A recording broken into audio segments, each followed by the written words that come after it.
The whole thing started several months ago when my friend Mark suggested that I come to the Yukon for a visit. I asked for a rain check till September when my brother-in-law Keith was coming over from England. Mark said, no problem. It's a handy 2.5-hour flight from Vancouver to Whitehorse. We were met by Mark and his dog Handsome. He immediately whisked us off to the cabin that he and his wife Marty designed and built. It's about an hour and a half southeast of the city near a place called Johnson's Crossing. It's rush hour on the Alaska Highway. Right, that's great. A couple of facts about the Yukon. It is huge. Just slightly smaller than Spain. 482,000 square kilometers versus 510,000. Population of the Yukon, 46,000. Population of Spain, 46 million.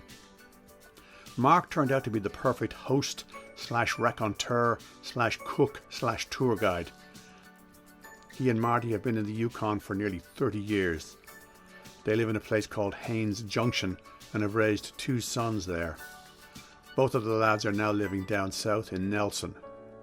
Marty was away on Salt Spring Island doing a residency, so Keith didn't get to meet her. It's kind of nice.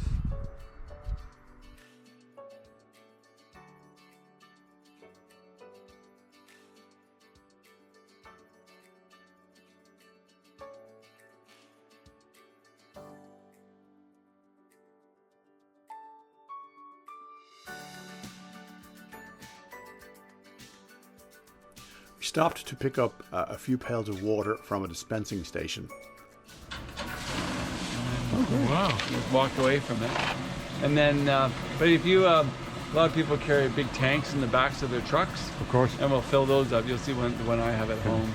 And then you go home and you drain it. But at our cabin, we go through about one of these a day. It's fair to say that the cabin is off the grid. No hydro, no running water, no cell service. The cabin is 600 square feet on 2 levels. It's cozy. Marty's artistic touches are everywhere. There's an outhouse, an outside shower and a fire pit. Little Teslin Lake is 5 minutes walk away. Mark and Marty try to spend a week here every month. It's idyllic, but needs regular maintenance to keep it that way. The next day was kind of miserable weather-wise. It was cold and drizzling. That didn't stop our intrepid host from taking us on a tour of the neighbourhood. First up was a vehicle graveyard from the Second World War, then a lookout over the Teslin River, and finally we were taken to a meadow that Mark and Marty treasure. Life in the wilderness. Mark here doing his best Gordon Ramsay first thing in the morning. Yeah. Okay, Mark, so tell us about this. Okay, well, this is all new. It looks like they've gone up the canal and found these wrecks and consolidated them down here. Yeah. And these are wrecks of what? Well, it would be the wrecks of the vehicles used to build the canal road back in the early 1940s. And usually when they were finished with them, they just bury them, or leave them abandoned beside the road. And but these, they're relatively kind of pretty good shape. I mean, as far as the rust goes and that.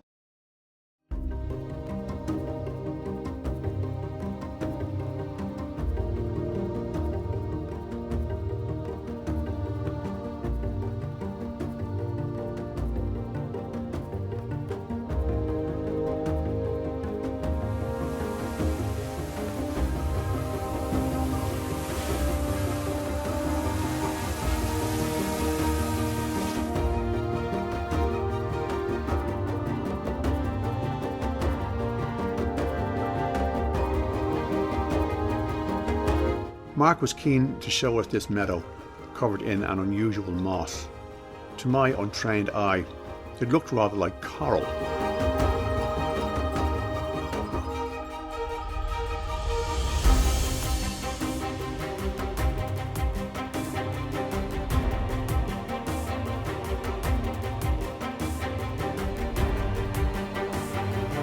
That evening after supper, we took a wander into a nearby wood.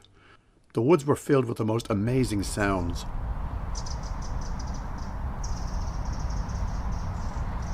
"What's that bird song?" I asked Mark. With a straight face, he said, "That's a squirrel."